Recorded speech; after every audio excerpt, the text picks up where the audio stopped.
گناہوں سے مجھ کو بچایا الہی، بری عادتیں بھی چھڑایا الہی، بری عادتیں بھی چھڑایا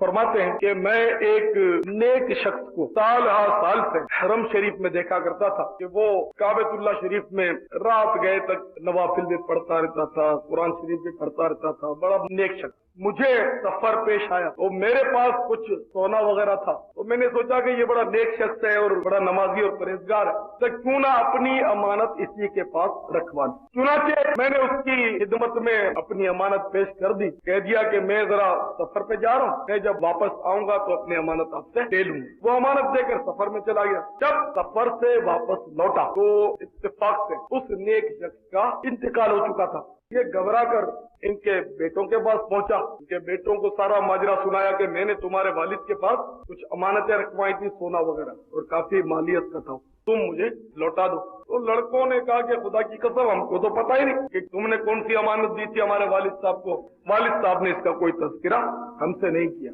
اب بڑا پریشان ہوا، بڑا دل خراب ہوا کہ افسوس کہ میری اتنی ساری رقم اور اتنا سارا مال ضائع ہو گیا۔ اسی پریشانی کے عالم میں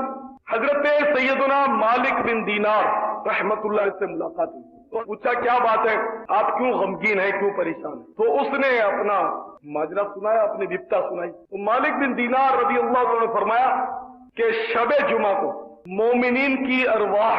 جو انتقال کر جاتے ہیں وہ مقام ابراہیم اور رکن اسود کے درمیان جمع ہوتی ہے، تو آدھی رات کے بعد جب مطاف خالی ہو، یعنی کوئی طواف کرنے والا باقی نہ رہے، اس وقت تم وہاں کھڑے ہو جانا اور وہاں پر اس کا نام لے کر آواز دینا۔ اگر وہ مومنوں میں ہوا، نیک لوگوں میں ہوا، تو وہ ضرور تیرا جواب دے گا۔ چنانچہ جب شب جمعہ آئی تو حسب ارشاد وہ حرم شریف میں پہنچا، اور آدھی رات کے وقت جب مطاف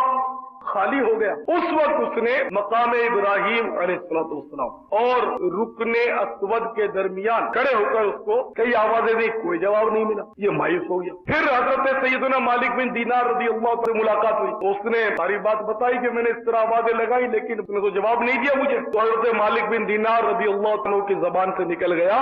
انا للہ و انا الیہ راجعون، کہ افسوس تمہارا وہ امین نیک لوگوں میں سے نہیں ہے، وہ شاید عذاب میں گرفتار ہے۔ اب ایسا کرو تم یمن چلے جاؤ اور فلاں مقام پر چاہے برہوت کنواں، چاہے برہوت چلے جاؤ اور وہاں پر آدھی رات کو کھڑے ہو کر تم آواز دینا تو وہ تمہیں ضرور جواب دے گا۔ چنانچہ اس شخص نے سفر کیا اور یمن پہنچا۔ یمن میں کسی ویرانے میں جا کر چاہے برہوت اس نے تلاش کیا اور مل گیا۔ چاہے برہوت جو ہے وہ جہنم کے منہ پر بنا ہوا ہے، اور اس میں جو ہے معذبین کی ارواح ہوتی ہیں، جن کو عذاب ہوتا ہے نا، ان کی روحیں گرفتار ہوتی ہیں۔ چنانچہ وہ آدھی رات کو چاہے برہوت پہنچ گیا، اور وہاں جا کر ابھی وہ قریب پہنچا ہی تھا کہ ایک دل ہلا دینے والا اس نے منظر دیکھا، اس کے روئیں میں خوف کی لہر دوڑ گئی اور رواں کھڑا ہو گیا۔ وہ کیا دیکھتا ہے کہ دو شخصوں کو باندھ کر لایا گیا ہے اور اس چاہے برہوت میں ان کو اتارا جا رہا ہے، اور وہ روتے ہوئے ایک دوسرے سے پوچھ رہے ہیں کہ تو کون ہے؟ ایک جواب دیتا ہے ان میں سے کہ میں فلاں ظالم کی روح ہوں، میں بادشاہ کا پہرا دیا کرتا تھا، بادشاہ کا باڈی گارڈ تھا اور حرام کھاتا تھا، اور ملک الموت علیہ السلام نے مجھے اس کنویں میں پھینک دیا جس میں مجھے عذاب دیا جاتا رہے گا۔ دوسرے نے روتے ہوئے کہا کہ میں عبد الملک بن مروان کی روح ہوں اور میں گناہگار اور ظالم شخص تھا، مجھے بھی عذاب کے کنویں میں لایا گیا۔ بہرحال یہ کہ وہ بزرگ جو تھے ان پر یہ دیکھ کر ایک دم وہ کانپنے لگے اور گھبرا گئے، لیکن چونکہ ان کو مال کی ضرورت تھی انہوں نے اپنی تمام ہمت اکٹھی کی اور اس کنویں کے کنارے کھڑے ہو کر اس کی طرف منہ کر کے اندر کی طرف زور سے پکارا، اے فلاں بن فلاں، جو اس کا نام تھا، اس کو آواز دی۔ تو وہی نیک شخص جو نمازی بھی تھا، قرآن کی تلاوت بھی کرتا تھا، وہی شخص اس کنویں میں عذاب میں گرفتار تھا اور اس کی گھبرائی بھی اور مضطربانہ آواز آئی، کراتی ہوئی آواز، لبیک میں حاضر ہوں۔ وہ بزرگ کہتے ہیں کہ میں نے اس کو کہا کہ بھائی میں نے تم کو جو امانت دی تھی سفر سے جاتے ہوئے، میں وہی ہوں، میری امانت کہاں ہے؟ تو اس نے جواب دیا کہ آپ کی امانت میں نے فلاں علاقے میں، فلاں مکان میں، فلاں دروازے کے قریب دفن کی ہے، وہاں سے کھود کر نکال لو۔ پھر میں نے اس سے بزرگ فرماتے ہیں کہ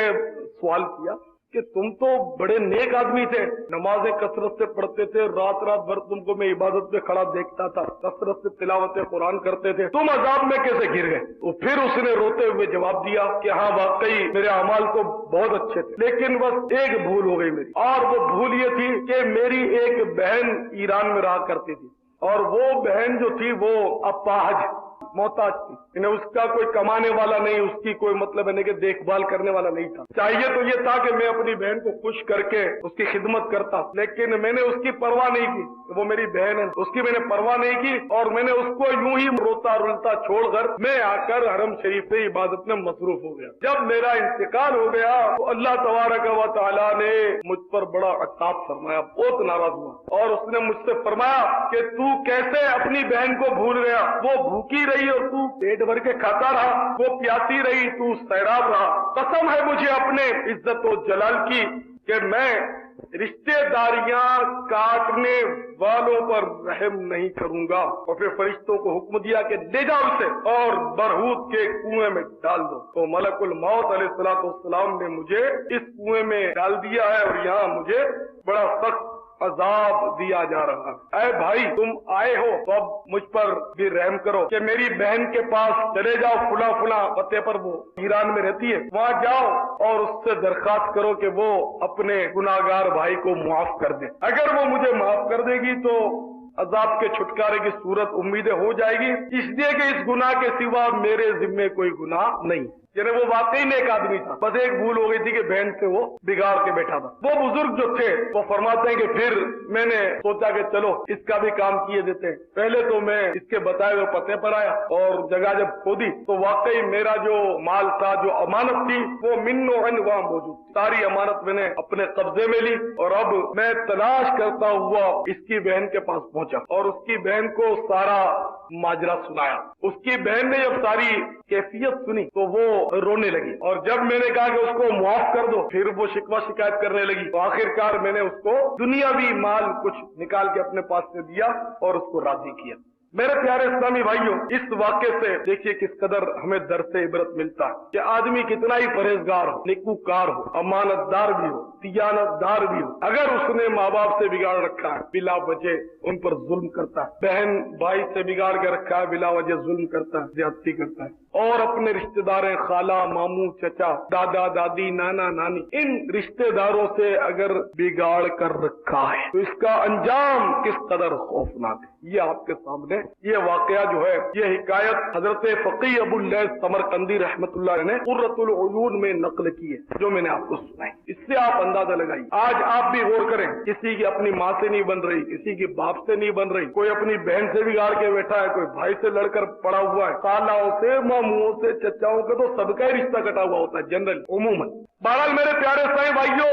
رشتہ داروں کے حقوق بہت زیادہ ہیں، اور شیطان جو ہے وہ رشتہ داریاں کٹواتا ہے۔ حضرت سیدنا جلال الدین رومی رحمۃ اللہ بڑی پیاری بات کہہ گئے، فرماتے ہیں تو برائے وصل کردن آمدی نئے برائے فصل کردن آمدی، تو جوڑ پیدا کرنے کے لیے آیا ہے، تو توڑ پیدا کرنے کے لیے نہیں آیا۔ حضرت سیدنا ابو ہریرہ رضی اللہ تعالیٰ عنہ سے مروی ہے کہ تاجدار مدینہ راحت قلب و سینہ صلی اللہ تعالیٰ علیہ وسلم نے ارشاد فرمایا، جب اللہ تبارک و تعالیٰ مخلوق کو پیدا کر چکا تو قرابت یعنی رشتے داری نے کھڑے ہو کر عرض کیا، اے مولا میں تجھ سے قطع رحمی کی پناہ چاہتی ہوں، ان رشتے داریاں کاٹنے کے فعل سے یا اللہ میں پناہ چاہتی ہوں۔ تو پروردگار عالم جل مجدہ نے ارشاد فرمایا، کیا تو اس بات پر راضی ہے کہ جس نے تجھ سے تعلق جوڑا میں اس سے تعلق جوڑوں گا، اور جس نے تجھ سے قطع کر لیا، تعلق ختم کر دیا،